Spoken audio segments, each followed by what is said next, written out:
Okay. Well, hello.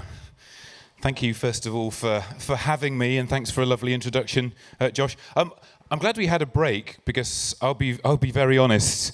I needed a moment after Vic's talk. That was amazing. I mean, both Adam and Vic gave these great talks, like lots of insights from Adam, and then this incredibly important and like personal and frankly courageous talk from Vic. I needed a moment, and I'm worried that this is 30 minutes of fluff compared to what you've just seen. So we'll see how we get on. So let me do a bit of a quick introduction in the same way that Adam did to start off with. So hello, first of all, my name is Phil. I'm Phil Hawksworth, as you've just heard from Josh.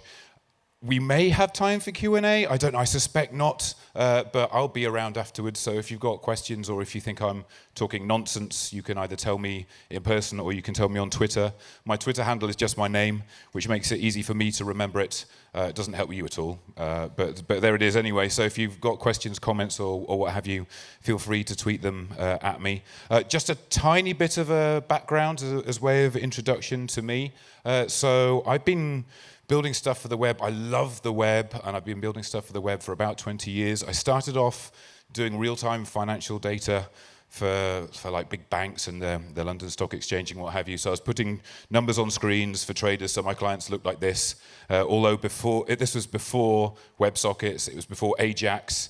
It's before anything really useful for doing this stuff, so often they looked a bit more like this, but that's by the by. And then after a few years doing that, I went on to work on kind of infrastructure and like the web team at a very exotic shipping insurance company. So my clients looked more like this. They were a lot of fun. And then after a spell there and doing a few other bits and pieces, I worked for like an open source innovations team at BT and a few other things. And then I found myself agency side, most notably at an agency in London called RGA, where the clients were a bit more interesting to me. There were clients like Google, Beats by Dre, Nike. So the clients looked a bit more like this, which was definitely a step up for me in terms of interest, considering where I'd been before.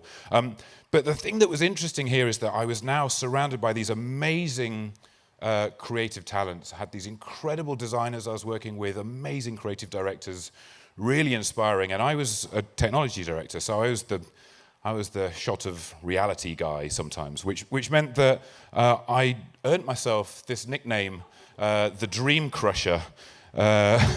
Originally dubbed by a good friend of mine, a guy called Steve, who's there at the bottom, whose dream, you'll notice, I am crushing.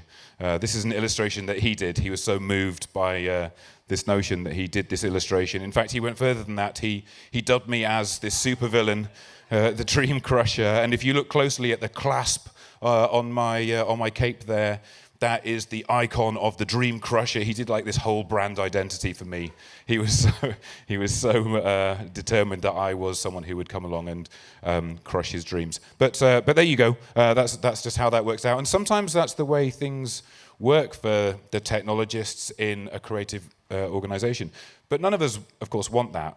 All of us, I think, probably everyone in this room is creative in some way. We feel like we're adding to the creative process rather than stifling it, and that's certainly what I wanted. So I don't mind this because it was playful, and I often would be the dose of reality that would sadly set in with the constraints of projects. But I love making things, so I've been doing that for about 20 years on the web, and through the last few years working at agencies, I've started approaching building things a slightly different way.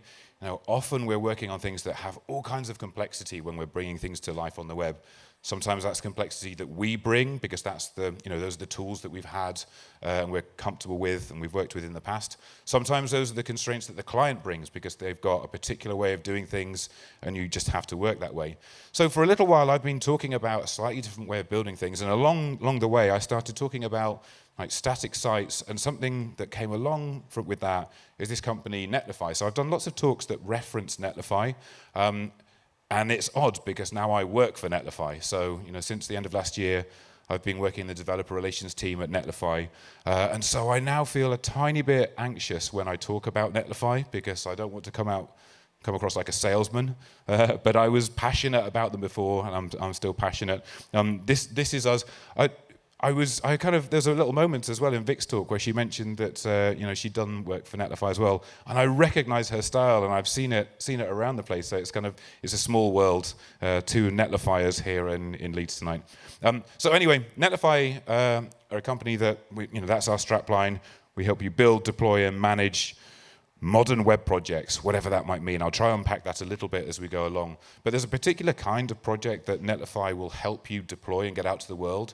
And it's got a few different types of names. You might think of them as static hosting companies, a static hosting company.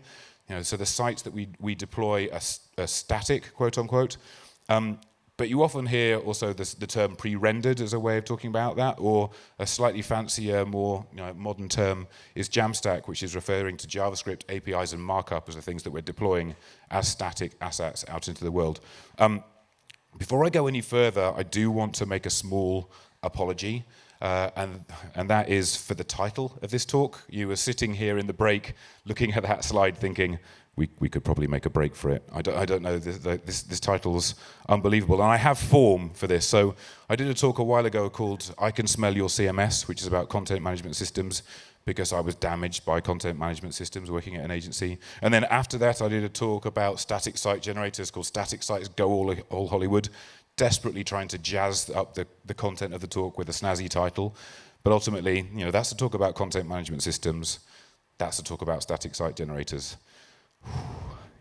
That can potentially be quite dry. So I don't know what I was thinking when I suggested that the title for this would be Static Site Generators Are Here to Stay. I don't know who I was wooing with that title. Even if I was to try and jazz it up and make it look a bit snazzier, you're not biting. Even if I was to add emoji and make them jiggle, I still think you're not going to be blinded by the fact this is a talk about static site generators.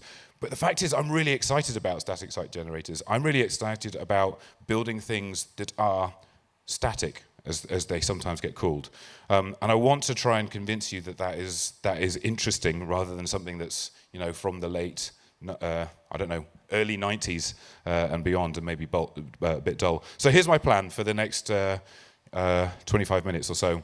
I'm going to whine about myself, about my past for a bit. I think I'm done with that.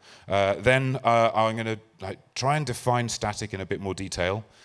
Then we're going to look at a little bit at the static site generator landscape a tiny bit, put some context there. Then I'm going to move into how Netlify helps, because there's lots of things that to do with tooling and automation that makes static sites kind of spring up to this next level, and that's where Netlify comes in. So I want to talk about that a little bit. Then I'm going to show you a ridiculous example, something quite silly that I made, and then we'll try and finish with some links and some resources and some kind of thoughts to finish with. So that's my plan. Let's kick off then with this description of static, because static is the word that jumps out at you when you see static site generators. That's the thing that feels like a really loaded term. Static doesn't feel very exotic. It feels like it's something that's not necessarily desirable, something that's either unwanted. In fact, if you look in the dictionary definition, what do we have? Lacking in movement, action, or change, especially in an undesirable or uninteresting way. Excellent. That sounds like the perfect way to capture your attention for the next 20 minutes. But the thing is, as I say, I'm really excited about static because, we talk about static sites and there's some confusion about whether we're describing the architecture or the experience. The result doesn't need to be static, even if the architecture is. So the experience is something that I care much more about. And when we talk about static site generators and static hosting, really we're talking about the architecture and the way of delivering it. Static, for me, is something that should be seen as an absolute virtue. And I want to try and explain that a tiny bit and see if I can win you over to my way of thinking. The best way to do that is just to kind of look a tiny bit at a simplified kind of view of static versus dynamic sites. And so let's start with dynamic sites, and let's think a little bit about how that is delivered as a view into the browser for a user. So, we've got a browser, a web browser that makes a request somewhere, and quite often, this is a bit simplified, but let's see how we get on. Quite often, what's being served might be from a content delivery network if we've really, gone bananas with our architecture and gone to the trouble of pushing things out to a CDN. But often, what actually will be happening is that we're hitting some kind of load balancer, which is then doing some sharing of the traffic across a number of different web servers that we've got code deployed to. And before we can return a response from that, very often we need to populate some kind of view, and that will involve hitting some kind of database, which might be on a different server, it might be on the same server. It's difficult to say. If we're scaling it up, often we'll move these things onto different bits of infrastructure. And then, we'll figure out the bit of content we want, and we'll return that to the web server where some, cogs will turn, and we'll assemble a view, maybe applying some content to a template, return that through the load balancer. Maybe that will then populate something in a CDN that will be cached for future, so that'll be faster. But most of the time, it's dynamic, so we're doing things, per request, and then that gets returned into the eyeballs and the browser of the user. So that's the kind of a very simplified. I know that not every architecture looks exactly like this, but it's a good kind of summary. Meanwhile, if we look at static, then similar kind of route. So the user makes a request for a site, and that hits the CDN, which has the view, and it returns it, and we're done. And so just from looking at this, we can see that there are some limitations from what we can do, but also there's some distinct advantages. As someone who's worked building websites for a lot of years, there are lots of parts of this stack at the top that I'll hold my hands up and say, I was no good at that. I'm not a DBA. I was not good at configuring load balancers. There are lots of things as a web developer that I was poor at, and it's a big team that you need to make all of this work perfectly. Also, I'd say things like deploying a site. If you want to deploy a site, what we're talking about at the bottom is getting content to the CDN as fast as we possibly can. The situation at the top is we've got code and configuration at every step along the way that we have to get right and we have to protect. So this is one of the reasons that I'm particularly excited about static as an approach to serving sites. But of course, there are some limitations, and we'll talk about that along the way. Static kind of means a site that's capable of being served directly from a CDN. And we've seen from that previous diagram that there's one or two advantages to that. Static means that no work is to be done at request time. All the work is done ahead of time. It's pre-rendered and pushed to a CDN. And static means a far smaller attack surface that we need to secure and protect. There are no moving parts. We've got something which is effectively serving files. It's much harder to attack those, to penetrate those in terms of security and also in terms of scaling. So it's a simplified way of serving sites. But that doesn't necessarily mean that sites need to feel static. We've still got this notion of, well, it's a static site, it's probably a brochure. But that's absolutely not the case. So how can that possibly be? Well, that brings us on to the next piece. Let's have a quick look at the static site generator landscape. Because this graph here shows the GitHub stars over time for the top 10 static site generators. And you can see, they're kind of up and to the right.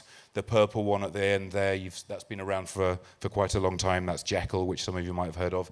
But even ones that were launched early this year, they've had this ridiculous rise in terms of popularity just in their GitHub repositories. The actual number of sites that are deployed with them is obviously something slightly different. But we can see there's this particular trend in interest here, which is interesting to behold. This is just the top 10 static site generators that I'm currently tracking. And you might be asking, okay, well, just how many static site generators are there? I can answer that.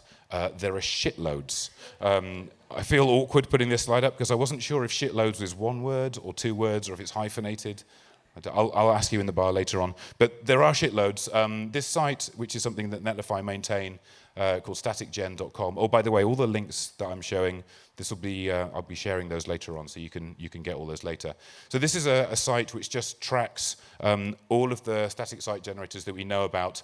You can't see that there; it's a bit small for you, but those are the languages they're written in. And when it comes to templating languages, goodness me, there's a lot of different templating languages that you can choose from.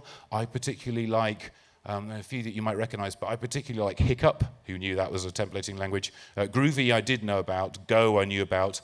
Pebble, didn't know about that one either. So there are lots of static site generators. There are lots of templating languages themselves. This site tracks those. There are about 230 on there at the moment. But yeah, I'm sure that number will change by the time I've finished giving this talk. But some of those are quite stable, and they've been around for a while. You know, I'm not going to go into all of them in detail, but some of them you may or may not recognize if you've been dabbling in this space at all. The one at the top left there, that's Jekyll, which is built on Ruby and has a lovely templating language called Liquid, which is operated by Shopify. That's their templating language that they've kind of offered up.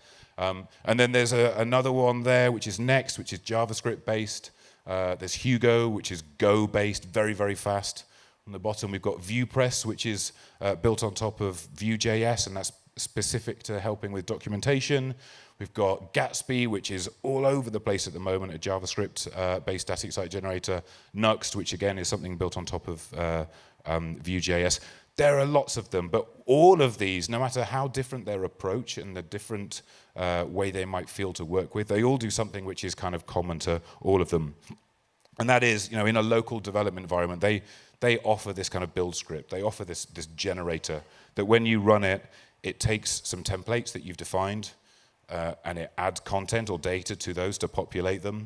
It takes in some configuration as well. And then the build runs, and then it outputs like a deployable set of assets. It outputs this site, which is kind of handy because locally you can just look at that on a static web server and see exactly how that's going to look. And then at some point you deploy that out into the wild. Now a static site like this has very low thresholds in terms of what it needs to be hosted on. So that can be hosted on, you know, an Apache web server. It can be hosted on Dropbox. It can be hosted on S3. It can be hosted anywhere. It's really, really portable, which is another thing that's particularly nice about this.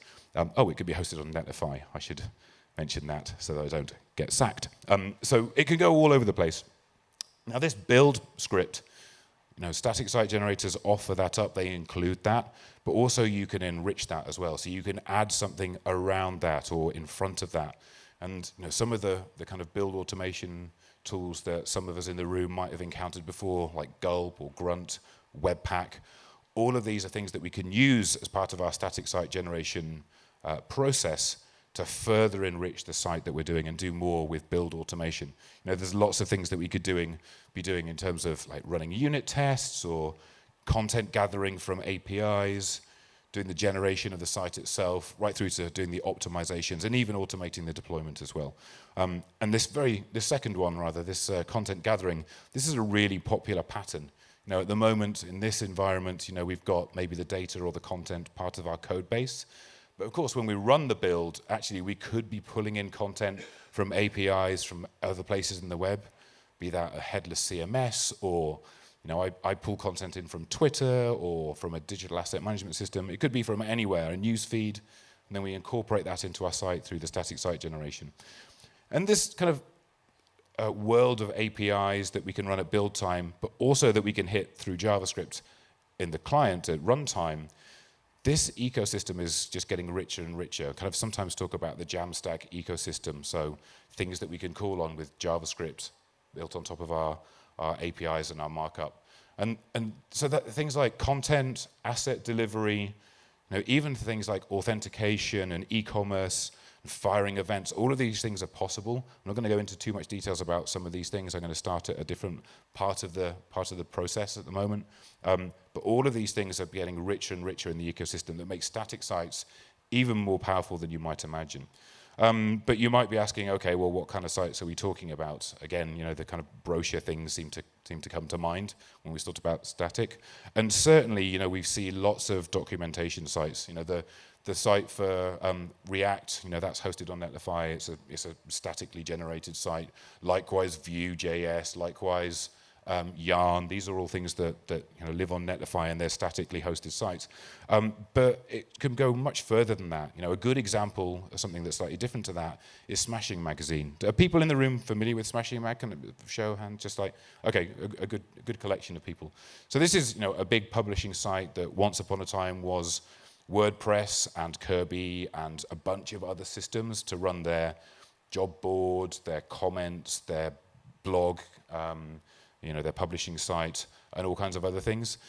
This is now a statically hosted site. This is something that Netlify worked with Smashing on.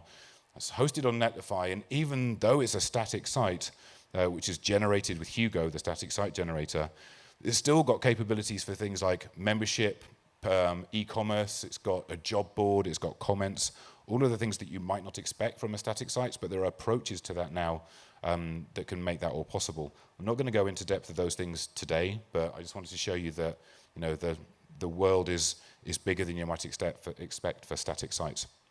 Okay, so how does Netlify help? I very wisely decided not to do live demos with my one free hand and the sketchy Wi-Fi, potentially. So who knows, I've pre-recorded things. But that's okay, because the first one is the simplest possible thing you could imagine. This is what deploying to Netlify looks like. It's dragging and dropping onto a browser, and then your site is live. So behind the scenes, what's happening here, when you're dragging and dropping this folder, which is a pre-built site, something that's either been generated by a static site generator or handcrafted, whatever you like. But these are assets that are self-contained. There's no logic there behind them. They're dragged onto there, and what's happening behind the scenes is they're uploaded to Netlify, and then Netlify is propagating those to a global CDN around the world, which sits across 7 different cloud providers.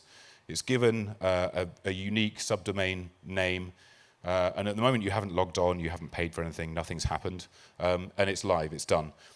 What you can then do is you can go in, claim that site, sign up, claim that site, give it a name, assign it a custom domain, and what have you.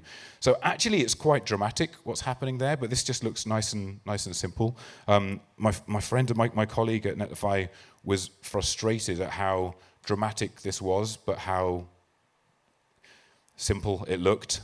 So he had another version of this video. I'll see if I can play it for you now.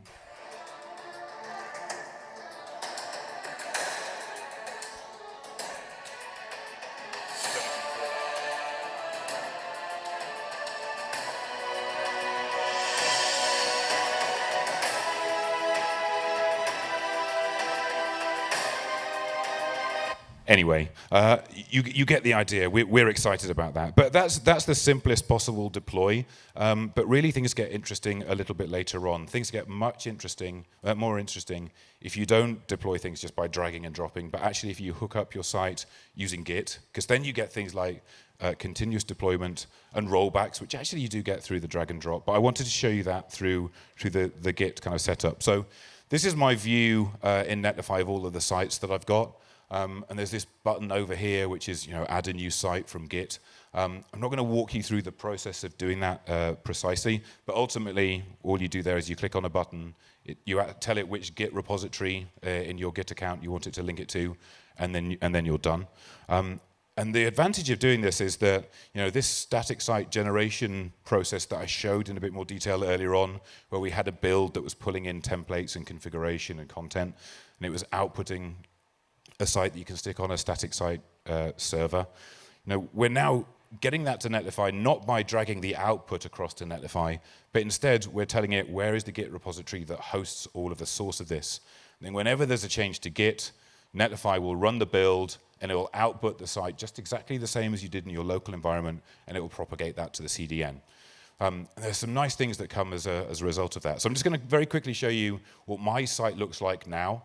I've got this speaking page, which has got things that are upcoming. Oh, look, there's us, and a few other bits and pieces. If I wanted to update that, I could do that now. Let me show you what this looks like. So if I look at the deployments, there's the latest one that was done today at like 5 o'clock. A bunch of them that failed on the train. But that's okay, because if a deployment fails, if I've got a problem in my build because I pushed something that's not okay, it just won't push it to the CDN, no problem. So what I've done here is I've just moved way back in time, way back in history to a build from a long time ago. And you can't quite see that, or this is where I discovered that recording something with the screen grab, you can't zoom the view. Sorry about that. But I wanted to show you, the URL at the top. Every deployment that I've ever done to my website gets its own unique URL, because that's another advantage of hosting things statically. There are no moving parts. These are a bunch of static assets. So every deployment is an immutable atomic deploy, which means that they don't mutate the version, the state of the server. It's just another instance of a deployment that I can always address. So that's the unique address for that particular deploy. And I can go and experience it. I can see it in the browser. I can interact with it. I accidentally searched for dull. That's unfortunate. I can do my search on this static site, look again at an unfortunate screenshot from an old talk. And if I wanted, I could publish that deploy. I could click that button, and then on the CDN, that would be the live deploy. So you've got this opportunity to always roll back to a previous deployment, which is incredibly liberating. Rollbacks are this way of being able to step back in time, go into the past. Another cool thing is preview deploys. I just wanted to show you that. God, I'm running way over time. I'll go faster. Preview builds let you see into the future. So this is how preview builds work on Netlify. So anytime that I commit a pull request, so here I'm just going to the source code of my site.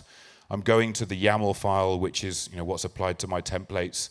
I'm going to correct a terrible mistake where I've described a country as UL. Don't know where that was.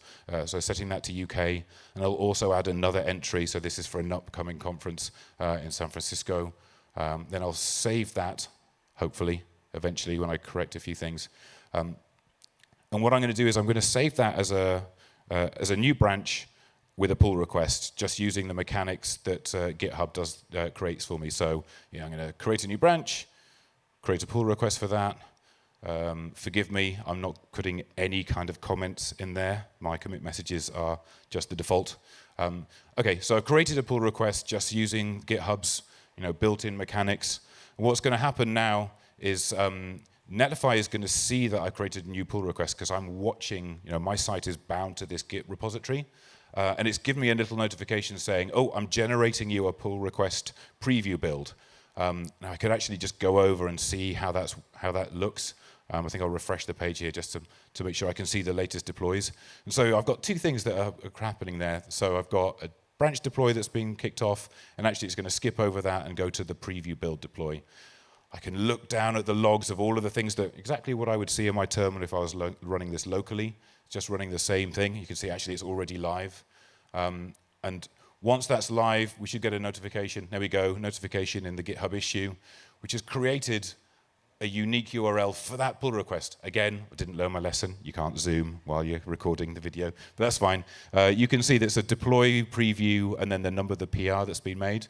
And now I can see, okay, now my content has been built out using the static site generator. It's there for me to preview on this automatically creating staging environment. If I compare that to the live one, the live one is still the same, what have you. So it's kind of important to note that by doing this, automagically I've created a production-ready staging environment without having to do anything. Since I don't have to manage load balancers and all of these other things and web servers, all of the infrastructure is something that I can easily replicate, and that happens automatically. The step I'm just taking now is I've decided, yeah, the preview build looks good. I'll merge it. I want to promote that to production. And I just do that with the mechanics that are inherent in Git already. I merge that pull request. Netlify notices that that's happened. It kicks off another build. We can see the build happening. I wanted to call out a couple of things that are happening in the logs, which I hope you can just about see, because I automatically get for free HTTPS. I get a cert from Let's Encrypt, and that's automatically applied. But I just discovered that my site, it's been around for a while, and there are one or two entries in the blog that link to things that are served over HTTP. I think I call in some assets from Flickr, and I think at some point I can't quite see it on there. Ooh. I think I do get, so I get some warnings, mixed content detected. So the deploy is happening fine, but I'm getting some warnings from Netlify to tell me, you're going to be serving content over a mixed protocol, so you might want to deal with that. I'll deal with that at some point. I've only spotted that today. That was the benefit of recording this. But there we are. The deployment's happened now, and my typo was updated, and I've got my new version deployed. Okay. So that's all well and good. We've got rollbacks that let us see into the past. We've got deploy previews that let us see the future. So it already feels like we've got a bit of a time machine thing going on here. But I wanted to move on rapidly to build hooks, because build hooks are super cool.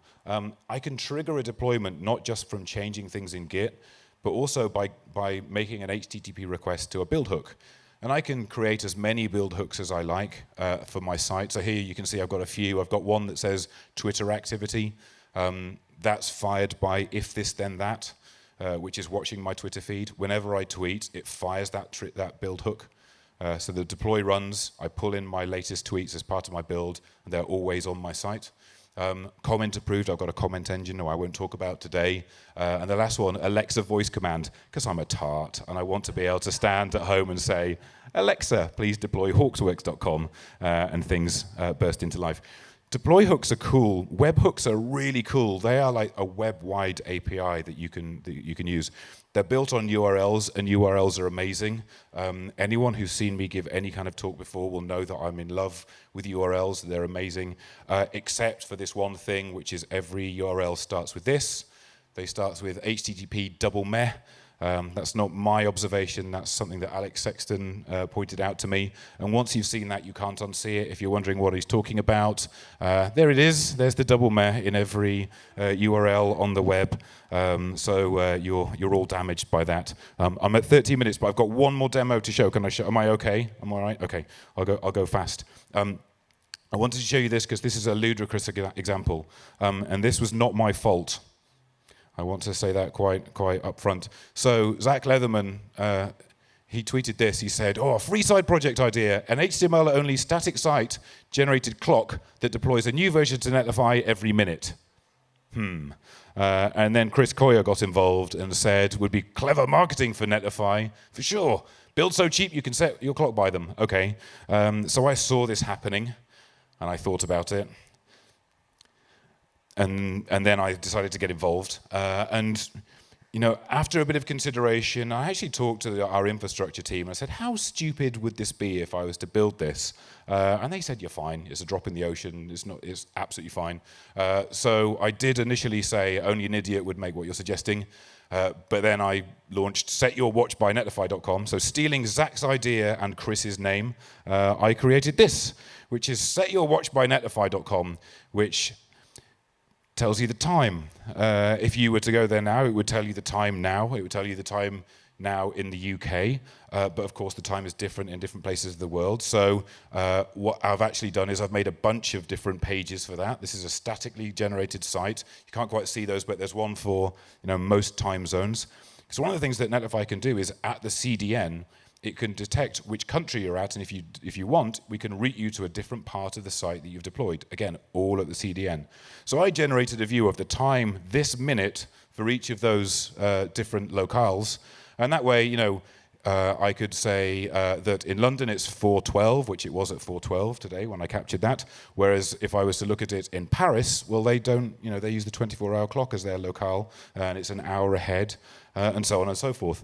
This is generated every minute because I have a web task, which is I configured with webtask.io. Turns out completely free to make this call, which hits a webhook every minute. This is alarming. Run count 57,540. That's 57,540 deploys I did since a few months ago. No, it's a few weeks ago. Well, it's that many minutes ago since I did it. That's terrifying, and any other infrastructure, that's terrifying. But it turns out that it works out just fine. It's just a static site that, this is the way that this infrastructure has been designed and built. Is it smart? Probably not. There's much smarter ways to do things. I do things based on events rather than deploying every single minute. But I do like the fact that every deploy lives on in perpetuity. I mentioned that earlier on where we looked at the older version of my blog. And this is great because, such good times. I remember how things looked way back on the 20th of July when you tweeted that, I said to Zach after he mentioned that he couldn't believe I'd built this thing. It was 6:40 p.m. in England on a sunny evening. I'm sentimental, so I keep the build of every minute in every time zone, and this is how the site looked. There's the URL. That's what it looked like. So you can address each of every minute since I deployed this. it's ridiculous. But the thing that it does do is it shows how frictionless deployment can be when you've got something like this. So that makes me excited. Okay, I'm over time. I'm 3.5 minutes over, so I'll go quick over this last little bit. Some resources that you might find interesting. Whoa, they build in that order. So that list of static site generators exists at staticgen.com. Netlify, I've shouted about a few times, netlify.com, where you'll find all kinds of good stuff, including some illustrations by Vic. Thank you, Vic. I wrote up a blog post about how and why I made that ridiculous clock, and it's got a few kind of nice little bonuses in there along the way, and some lessons. And also, if you've never dabbled with static site generators and you're interested to do so, there's this site, templates.netlify.com, where you can see the projects of lots of different static site generators, and with one click, that will clone the repo into your GitHub account, do a deploy, set everything up for you so you can start tinkering. That's kind of nice. I'll leave you with these couple of thoughts. Lower friction and higher confidence in deployments makes for just a much easier life. When I'm thinking about the things that are involved in doing a deployment here, one is simpler than the other and easier to manage, as I hope I've kind of demonstrated all but briefly.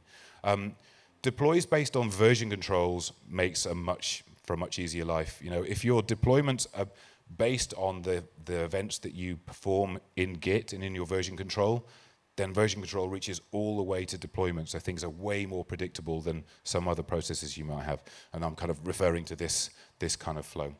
Static site generators can generate sites that are far from static. They can pull in content from all kinds of different sources. They can be triggered by different things, so they can feel a lot less static than things that, deployment processes that might be a bit more heavyweight.